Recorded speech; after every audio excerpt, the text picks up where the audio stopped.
Hello everyone, welcome to Tushala education. आज हम organism and population का नेक्स्ट लेक्चर में डिस्कस करेंगे मेजर अबायोटिक फैक्टर्स के बारे में। अब सीधी सी बात है, हमें मेजर अबायोटिक फैक्टर पता है। लाइट है, टेम्परेचर चेंज होता है, सॉइल है, वाटर है, यूज करते ही हो, सबकी नीड है। इनके बिना सर्वाइव कर सकते हैं क्या? तो नहीं कर सकते, हर चीज का हमें नीड है।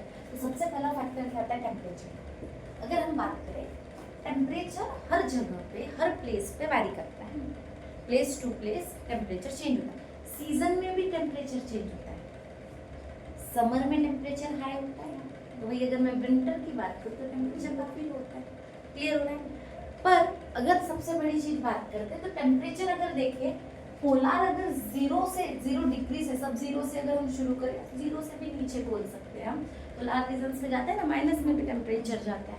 ठीक है, polar to high altitude upward कहाँ तक जा सकता है? 50 डिग्री इन समर। अभी हमारे इधर डेजर्ट्स वगैरह में भी बात करें, हमारी इधर 45 प्लस से ज्यादा का टेम्परेचर गया था। क्लियर है? तो टेम्परेचर वेरी करता है सीजन में, समर में 0 डिग्री से हमारे हाई एल्टीट्यूड्स में 50 डिग्री के अबो तक भी जा सकता है। हॉट स्प्रिंग मेन, हमें जो कुछ चीजों का जो टेम्परेचर याद रखना है। हॉट स्प्रिंग पता है ना?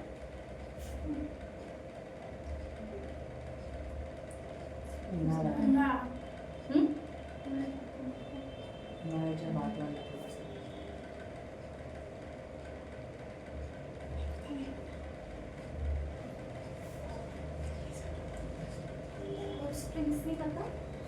बड़े बड़े ऐसे पानी के क्या बोलते हैं, वो रहते हैं जिसमें गर्म पानी रहता है, जो नेचर ने बनाए हुए गर्म पानी के, जिसमें गर्म पानी होता है, ठंडा पानी नहीं होता। Hot springs. हाँ बस वही तुम्हारा गर्म पानी वाला तालाब।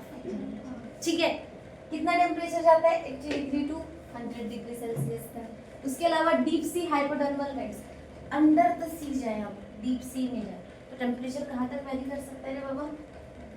400 डिग्री सेल्सियस। हम तो सर्वाइव ही नहीं कर सकते उतना डीप में, ओशन में। क्लियर हो रहा है? उसके अलावा अगर सबसे पहली चीज अगर हम बात करें तो टेम्परेचर सबको सबसे ज्यादा इफेक्ट कौन करता है? सिंपल, मुझे एक बात बताओ, टेम्परेचर कहाँ कहाँ पे और कब कब वैरी हो सकता है, चेंज कब कब हो सकता है? अभी तो बोला कुछ देर पहले, कब कब टेम्परेचर चेंज? सीजन्स में चेंज हो सकता है। उसके अलावा प्लेसेस पे, डिपेंड ऑन प्लेस। अगर मैं पोलर रीजन में जाऊँ तो मुझे ठंडा ही लगेगा, इक्वेटर में जाऊँ तो मुझे टेम्परेचर वैरी करेगा। अगर पोलर टू इक्वेटर तक अगर हम आते हैं तो टेम्परेचर धीरे धीरे देखते। इक्वेटर से अगर हम बात करें, इक्वेटर टू अगर पोलर तक गए तो इक्वेटर से पोलर तक रीजन में कैसा जाएगा टेम्परेचर? लो लो लो कम होते जाएगा। तो वो चीज डिपेंड करेगी। पर अगर टेम्परेचर का अफेक्ट ऑर्गेनिजम्स पे, हम क्यों पढ़ रहे हैं सब फैक्टर? हमारा टॉपिक क्या चालू है? ऑर्गेनिज्म। क्या चालू था? ऑर्गेनिज्म। ऑर्गेनिज्म पे इन फैक्टर का अफेक्ट भी तो होता होगा, टेम्परेचर का अफेक्ट होता है। सीधी सी एक बात है, हमें एक बात बहुत अच्छे से पता है, हम कोई भी मेटाबॉलिक रिएक्शन हो या कोई भी केमिकल रिएक्शन जब भी करते हैं तो मोस्टली टेम्परेचर के इफेक्ट से हर रिएक्शन का रेट ऑफ रिएक्शन चेंज हो जाता है।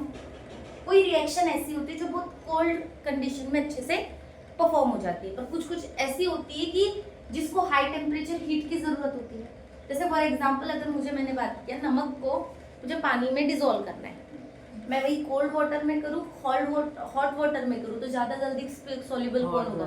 Hot water. तो टेम्परेचर का इफेक्ट हुआ तो हमारे बॉडी, लिविंग ऑर्गेनिज्म की बॉडी पे भी जो भी उनके एंजाइम्स वगैरह हैं उन पे भी तो टेम्परेचर का इफेक्ट होता होगा। तो क्या चेंज हो सकती है?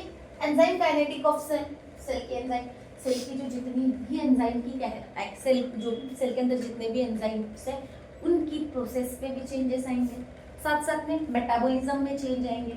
उसके अलावा जो भी अदर फिजियोलॉजी है सब पे अलग अलग चेंजेस आएंगे। सीधी सी बात है, हाई टेम्परेचर होता है तो भी हमारे बॉडी का टेम्परेचर इंक्रीज होता है क्या? हमारा बॉडी का जो टेम्परेचर है 37 डिग्री सेल्सियस, हम वो मेंटेन करके रखते हैं ना। क्लियर हो रहा है? तो सब चीजें क्या, टेम्परेचर का इफेक्ट, पर उस टेम्परेचर को मेंटेन करने के लिए हमारे बॉडी को तो कुछ करना पड़ता होगा ना। अगर समर्स की बात करें, समर्स में हमें बहुत ज्यादा स्वेटिंग होती है। क्यों होती होगी? समर्स में हमें स्वेटिंग बहुत होती है।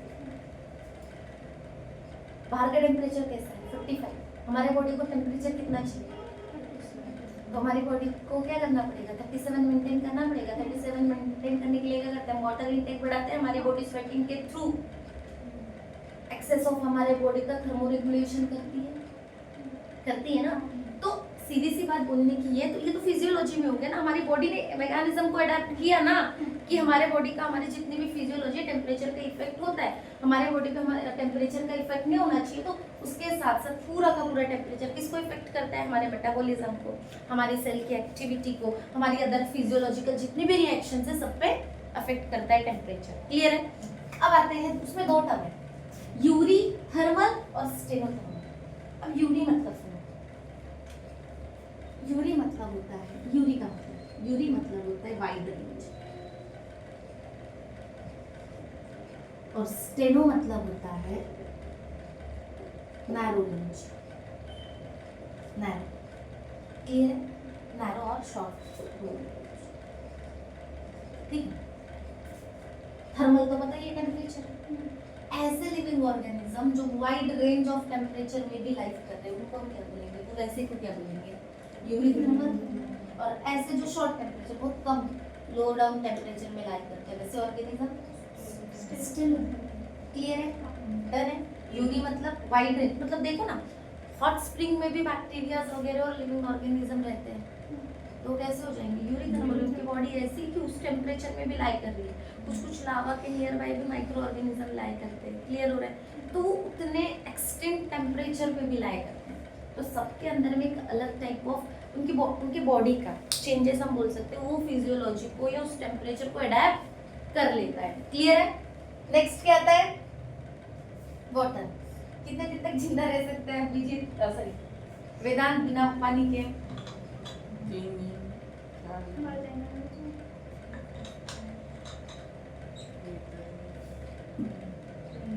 देखो एक दिन भी अगर पानी मत पियो हमारी बॉडी जवाब देने लग जाती है सीधा। अगर हम बोले कि इतनी डिहाइड्रेट हो जाती है कि ऐसा हमको हल्का सा चक्कर जैसे लगने लग जाता है। मोस्टली देखे होंगे ना, कोई फास्ट वगैरह करता होगा, ठीक है, निर्जला जो फास्ट करते हैं उनको अच्छे से एक्सपीरियंस होगा। हल्का एक तो खाना तो खाते ही नहीं है, ऊपर से पानी भी नहीं, जैसे घूमे जैसे लगता है, तो हमारी बॉडी का रिस्पॉन्स में हमको पानी की नीड है। क्लियर होता है। तो पानी बहुत ज़्यादा इम्पोर्टेंट है हर लिविंग ऑर्गेनिज्म है कि नहीं है। अगर मैं बात करूँ पानी में भी तो अलग अलग चीजें होंगी ना, अलग अलग जगह का पानी, जैसे फ्रेश वाटर वाले हैं हमारे पास में बहुत सारे, ठीक है। देखो क्या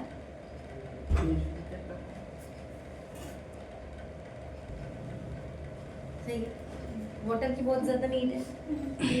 पर सबसे पहली चीज अगर हम बात करें, हमें सबसे पहला बहुत पुराने पे जाओ, इवोल्यूशन पे, पानी में क्या हुआ था, लिविंग ऑर्गेनिज्म लाइफ फॉर्म्स की शुरुआत कहाँ से हुई, वाटर से हुई। तो ओरिजिन हम लिविंग फॉर्म्स का कौन है, पानी है।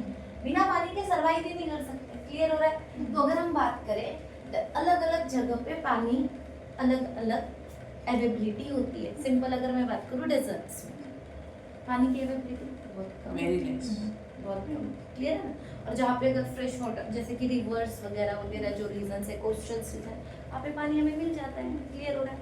तो जगह जगह प्लेसेस टू प्लेसेस भी वाटर की अवेबिलिटी डिपेंड करती है। कहीं पे ग्राउंड वाटर के सोर्सेज बहुत अच्छे होते हैं जहाँ पे रेनफॉल वगैरह आता है। क्लियर है। तो वहाँ पे ऑब्वियसली कि ग्राउंड वाटर, अगर हम जिस एरिया में मोस्टली हम ज़्यादातर जितना भी जो वाटर का जितना भी नीड है वो किससे पूरा करते हैं, ग्राउंड वाटर से। क्लियर है। तो मेन चीज आती है एक्वेटिक ऑर्गेनिज्म पे। सबसे ज्यादा अफेक्ट किसको, वाटर के लिए aquatic organism. Aquatic organism depend करता है, एक्वेटिक ऑर्गेनिज्म को सरवाइव करने के लिए पानी का अलग अलग कंपोजिशन। देखो पानी में अलग अलग कंपोजिशन हो सकता है, कैसे, मिनरल्स के, डिसॉल्व मिनरल्स की कॉन्सेंट्रेशन, उसका पीएच अफेक्ट क्या करेगा इनको। एक्वेटिक ऑर्गेनिज्म को मेनली अफेक्ट क्या करता है, उसका केमिकल कंपोजिशन, उसके अलावा पीएच, सॉल्ट कॉन्सेंट्रेशन, ये तो चीजें होती है ना। कुछ ऐसे होते हैं जिनमें मिनरल वगैरह बहुत ज्यादा होता है, कुछ ऐसे होते हैं कि जिसमें बहुत ज्यादा सैलिनिटी होती है। सैलिनिटी मतलब सॉल्ट कंटेंट, सॉल्ट का कॉन्सेंट्रेशन। तो एक्वेटिक एनिमल्स को मोस्टली अफेक्ट क्या करता है, पानी के फ्लूइड के कॉन्सेंट्रेशन पे, जहाँ पे अगर पानी में फ्लूइड में अगर समझो बहुत ज़्यादा अगर मिनरल कॉन्सेंट्रेशन है, ऑस्मोटिक प्रेशर, वाटर का ऑस्मोटिक प्रेशर अफेक्ट करेगा एक्वेटिक एनिमल को सर्वाइव करने के लिए। क्लियर है? तो मेन चीज क्या आती है वाटर में, on the basis of salt concentration हम उसको डिवाइड करते हैं। पहला फ्रेश वाटर में और ओशन वाटर में। फ्रेश वाटर में मिनिमम जो सॉल्ट है पार्ट पर 1000 की अगर हम बात करें, 1000 पार्ट्स में कितना डिसॉल्व होना चाहिए फ्रेश वाटर में, 5 ppd। वही अगर ओशन की बात करें तो कितना रहता है, 30 to 35। अब अगर इससे ज्यादा हो जाए मतलब 100 ppd तक चले जाए तो हम उसको क्या बोलते हैं, हाइपर सलाइन लगून। तो देखियो ना बहुत ज्यादा, जैसे डेड सी वगैरह उसमें वहां पे सॉल्ट का कंसंट्रेशन बहुत ज्यादा होता है। उसके अलावा इंडिया में अगर हम बात करें तो कौन सी लेक है, सांबर लेक है, ठीक है। वो लेक में कंसंट्रेशन, इसको एग्जांपल है किसका, हाइपर सलाइन लगून का। क्लियर है? जहाँ पे वाटर मतलब पार्ट पर 1000 में 100 कंसंट्रेशन में सैलिनिटी उसकी कितनी है, 100 ppd। क्लियर है? अब इसमें भी दो चीजें आएगी, यूरी हेलाइन और स्टेनो हेलाइन। यूरी मतलब हमें पता है वाइड रेंज और हेलाइन मतलब सैलिनिटी। सैलिनिटी मतलब सॉल्ट का कॉन्सेंट्रेशन। क्लियर है? तो मतलब वाइड रेंज ऑफ, अब सीधी सी बात है, जो सांबार है इसमें लिविंग कुछ ना कुछ तो लिविंग ऑर्गेनिज्म रहते ही होंगे, तो मतलब वो वाइड रेंज ऑफ सॉल्ट के कॉन्सेंट्रेशन को मतलब कैरी कर ले रहे हो, अडेप्ट करके वहां पे सरवाइव कर रहे हैं। पर वही अगर हम स्टेनोहेलाइन ऐसा रहते हैं फ्रेश वाटर वाले, भाई नहीं रह सकते। फ्रेश वाटर वाली अगर फिशेस वगैरह लिविंग ऑर्गेनिज्म को जाके या फिर प्लांट्स वगैरह को जाके अगर मैं ओशन में डाल दूं तो सरवाइव करेगी क्या, उसके अंदर कैपेसिटी ही नहीं है, क्योंकि वो लो range short range of salt के कॉन्सेंट्रेशन को उसकी बॉडी को नीड है, उससे ज्यादा वो अडेप्ट नहीं कर सकती। क्लियर है? तो उसमें ये वाटर बेस पे आएगा।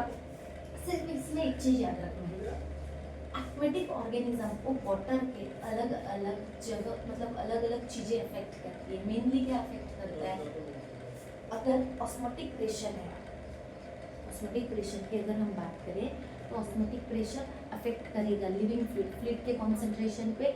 उस एक्वेटिक एनिमल्स अपने अंदर में बिहेवियरल चेंजेस करते हैं। और क्या क्या अफेक्ट कर सकता है, कंपोजिशंस और पीएच, उसी पे तो डिपेंड होता है। हर लिविंग ऑर्गेनिज्म एक प्रॉपर पीएच पे लाइफ करते हैं, उनको वाटर का प्रॉपर पीएच चाहिए, तभी एक्वेटिक एनिमल सरवाइव कर सकते हैं। अगर पीएच बढ़ गया है, कम हो गया तो उनके लिए तो हार्मफुल है। क्लियर? नेक्स्ट क्या है, लाइट। काय के लिए किस जरूरत है लाइट, विटामिन डी।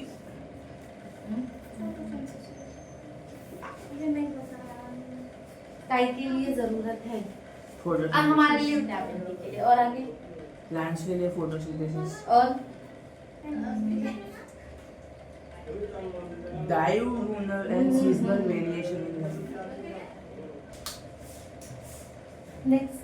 अच्छा, हमें पता है जैसे कि अभी वेदांत ने बोला हमें लाइट के लिए क्या जरूरत है, प्लांट जरूरी है हमारे बॉडी के लिए। बिना बोन हेल्थ के लिए सबसे इम्पोर्टेंट कंटेंट है विटामिन डी। क्लियर हो रहा है? बट सबसे पहली चीज आती है, लाइट का सोर्स कौन है, सन। सन। लाइट का सोर्स क्या है, सन। Pure मतलब एंटायर एनर्जी का जो सोर्स है हमारे पूरे के पूरे अर्थ पे, वो कौन है यूनिवर्स में, सन। क्लियर हो रहा है? उससे तेरे को इतनी एनर्जी मिलती है क्या लाइट से, चलो। पर सबसे इम्पोर्टेंट चीज क्या है, हमारे पूरे फूड चेन में हमें सरवाइव करने के लिए एक और चीज की जरूरत पड़ती है, खाने की। उसको बनाने वाले कौन, प्लांट। प्लांट। तो प्लांट किससे फूड बनाते हैं, फोटोसिंथेसिस से। क्लियर है ना? तो फोटोसिंथेसिस के लिए मेन इंपॉर्टेंट क्या है, लाइट। अगर वो प्रोड्यूस करेंगे तभी इंसान सरवाइव करेगा। या तो लाइट की डिपेंडेंसी पे लिविंग ऑर्गेनिज्म का अलग अलग चीजें भी डिपेंड करती है। नेक्स्ट टॉपिक पे आते हैं। लाइट। अब मुझे एक बात बताओ, अगर जहाँ पे लाइट का सोर्स बहुत ज़्यादा है वहाँ पे ट्रीज ग्रोथ भी बहुत अच्छे करते हैं, पर कहीं कहीं है जैसे कि अलग अलग, तो इसीलिए on the basis of light हम ये बोल सकते हैं कि 3 टाइप्स के तो हमें देखने को मिल जाते हैं, ट्रीज देखने मिल जाती है, श्रब, फर देखने को मिलते हैं अलग अलग। तो अलग अलग जैसे अगर बहुत ज़्यादा लाइट वगैरह इंटेंसिटी पे तो हाई ग्रो भी करते हैं, जैसे फॉरेस्ट वगैरह जो वेजिटेशन है डिपेंड ऑन लाइट, जितना ज़्यादा लाइट का कंसंट्रेशन रहेगा उतना ज़्यादा वहाँ पे वेजिटेशन देखने को हमें मिलता है। क्लियर? अब उसके बेस पे अगर ये तो सिर्फ ये हो गया प्लांट में कि जितना ज़्यादा लाइट और अलग अलग जगह पे अलग अलग ऑन द बेसिस सॉइल भी डिपेंड करेगा कि सॉइल की क्वालिटी कैसी, कंपोजिशन कैसा है प्लांट की ग्रोथ के लिए, पर लाइट भी उतना इंपॉर्टेंट फैक्टर है। जैसे कि डेंस फॉरेस्ट, अमेज़न का फॉरेस्ट, वहाँ पे हमें हाई ट्रीज भी देखने को मिल जाएंगे, श्रब्स भी देखने को मिल जाएंगे और हर्ब्स भी देखने को मिल जाएंगे। ठीक है, तो वहाँ पे वैसे ही एनिमल अलग अलग जगह पे बेसिस ऑफ लाइट की डिपेंडेंसी पे एनिमल में भी वेरिएशन आ जाते हैं। अब सीधी सी बात है, कोई हो जाते हैं डायरनल और कुछ हो जाते हैं सीजनल। डायरनल मतलब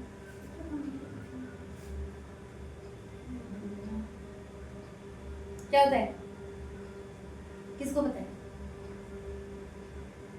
जो हमेशा दिखते हैं, क्या जो हमेशा दिखते हैं। देखो एक साइकिल होती है किसी में 24 घंटे की, कितने? 24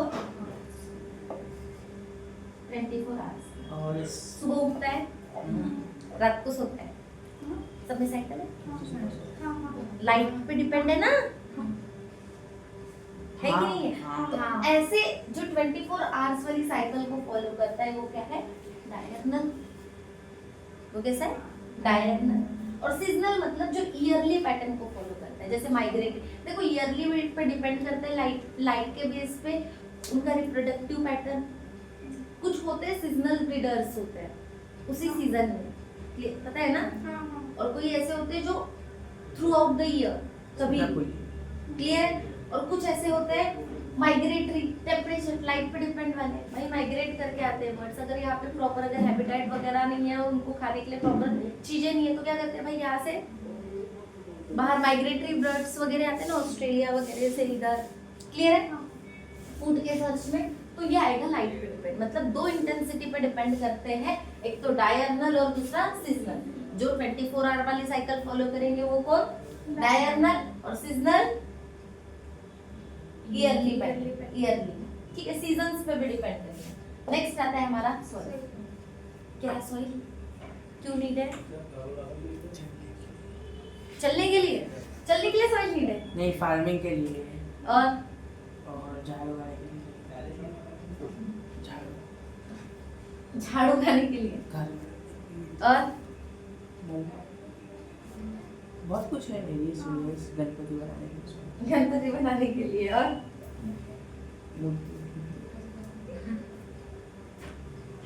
बोलो बोलो, आप सुन रहे हो?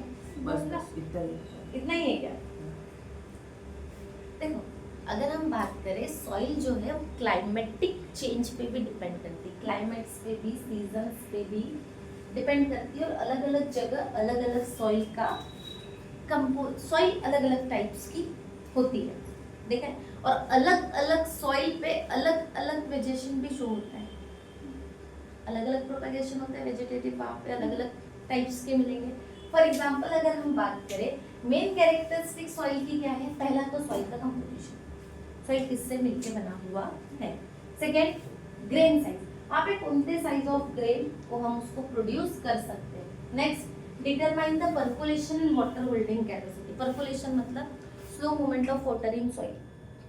पोर्स होते हैं, तो पोर्स से वो सॉइल से वाटर कितना ज्यादा क्या कर सकता है?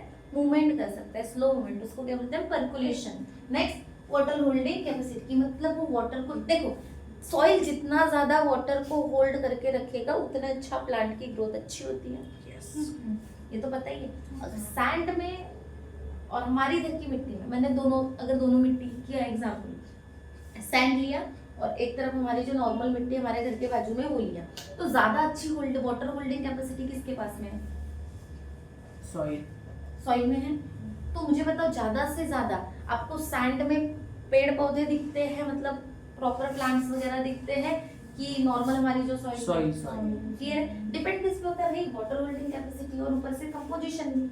क्लियर है? उसके अलावा और क्या क्या वेरी करता है? पीएच भी बहुत इंपॉर्टेंट है। पीएच फैक्टर से भी ग्रोथ रिटार्ड हो सकती है या बढ़ सकती है, दोनों पे डिपेंड है। मिनरल कंपोजिशन, सॉइल में मिनरल कंपोजिशन प्लांट के लिए बहुत इंपॉर्टेंट है। नाइट्रोजन चाहिए, फास्फोरस चाहिए। क्लियर हो रहा है? तो ये सब चीजें किसके, तो मिनरल कंपोजिशन में आएंगी। उसके अलावा टोपोग्राफी क्या होता है? टोपोग्राफी क्या होता है? बराबर नहीं है। टोपोग्राफी क्या होता है? वेजिटेशन तो ठीक है, हम देख ही लेंगे। टोपोग्राफी करना पढ़ा है मैंने पहले।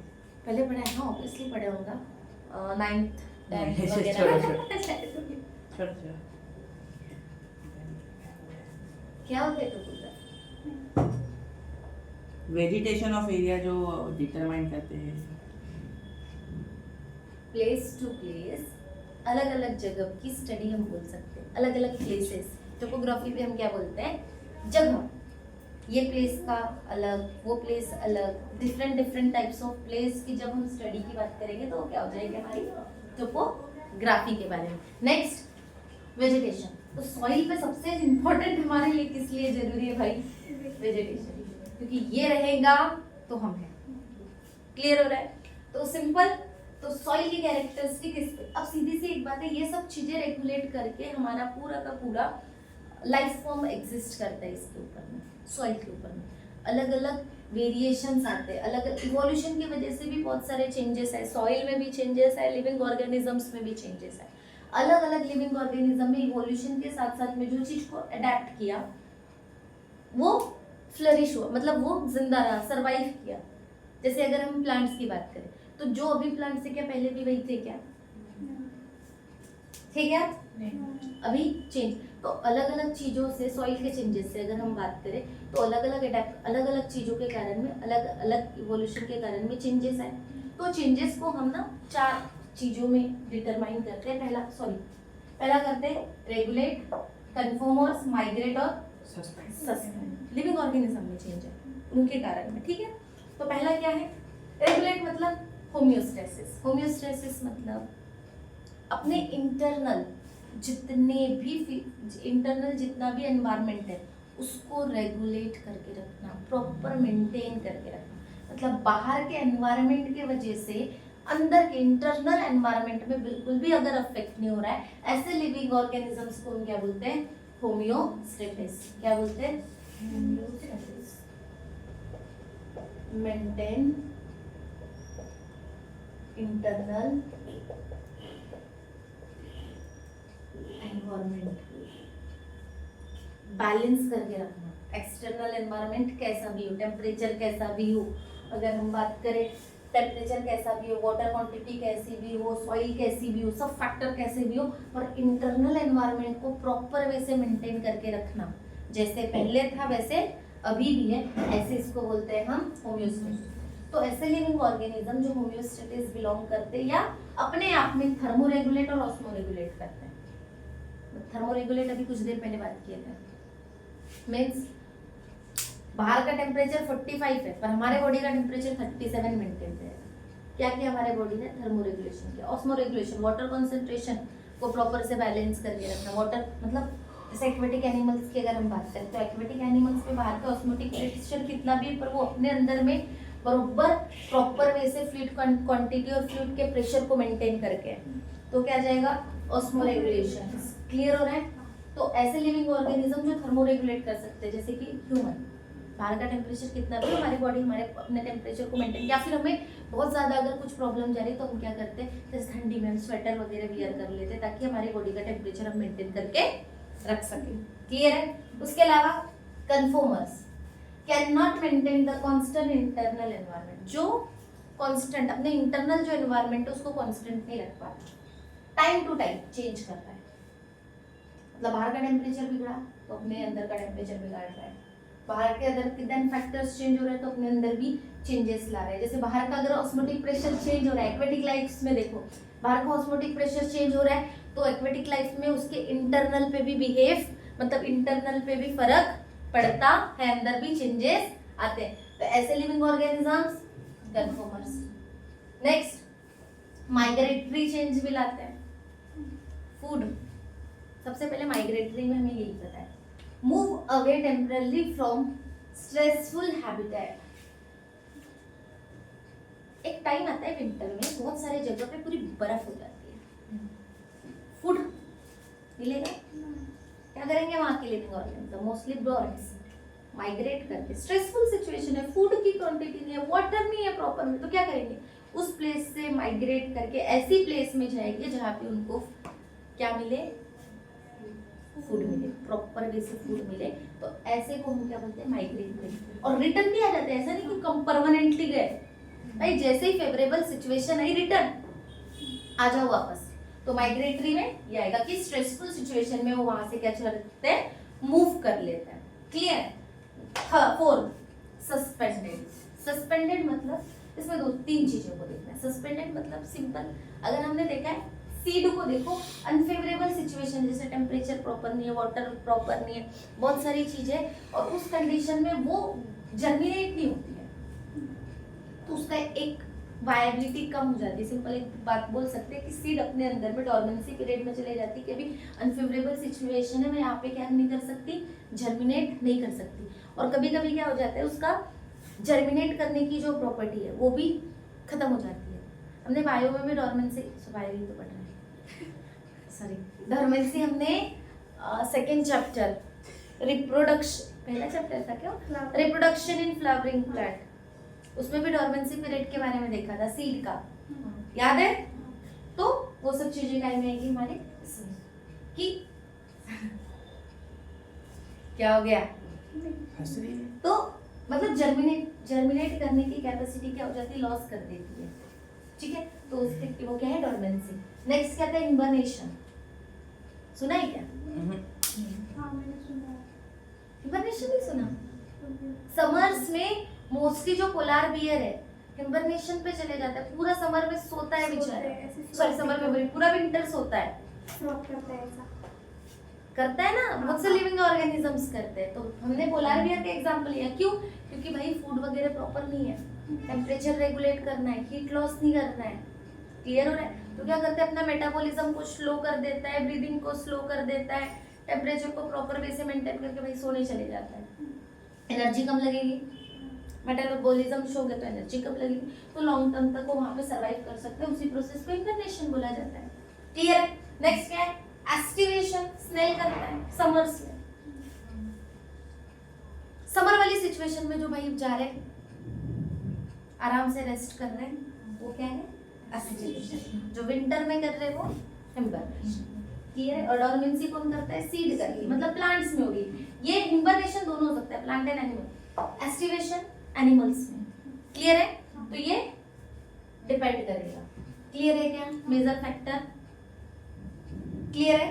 देखो सबसे पहली चीज अगर हम देखें टेम्परेचर, ये पूरे फैक्टर्स का अलग अलग तरीके से इफेक्ट होता है। एक सिंपल एग्जांपल से, एक प्लांट को लेते हैं और एक एनिमल को लेते हैं। एक प्लांट ऐसा है जो कि नॉर्मल सर्वाइव, उसको लाइट की नीड है। एक चीज आपको पता है, जो डिजर्ट वाले प्लांट्स होते हैं फोटोसिंथेसिस के लिए वाटर लॉस ज्यादा नहीं होना चाहिए करके उनकी बॉडी खुद ही मॉडिफाइड हो जाती है कभी कभी क्यूटिकल्स वगैरह फॉर्म में।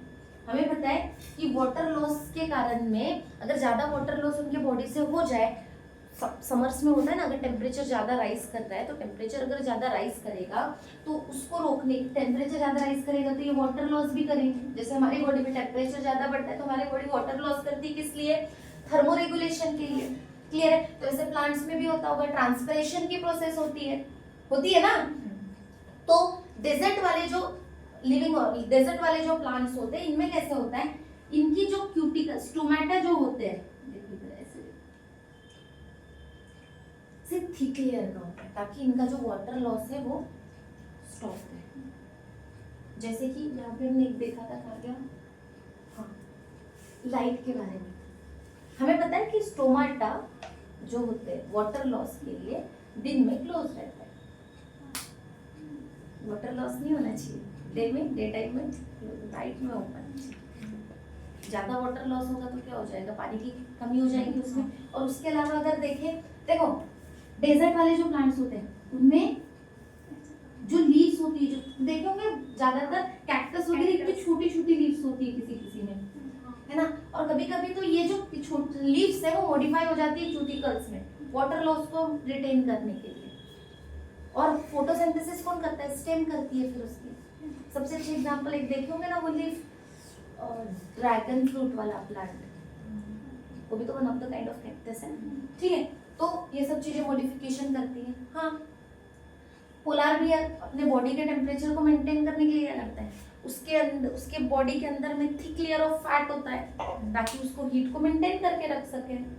क्लियर है। तो हर लिविंग ऑर्गेनिज्म में एक पर्टिकुलर कैरेक्टरिस्टिक्स होती है, किस लिए, ताकि वो अपने बॉडी को ये जो अदर जितने भी फैक्टर हैं उनसे बचा सके और अपनी लाइफ को सरवाइव कर सके। अगर ये चेंजेस अपने बॉडी में नहीं करेंगे तो सरवाइव नहीं कर पाएंगे।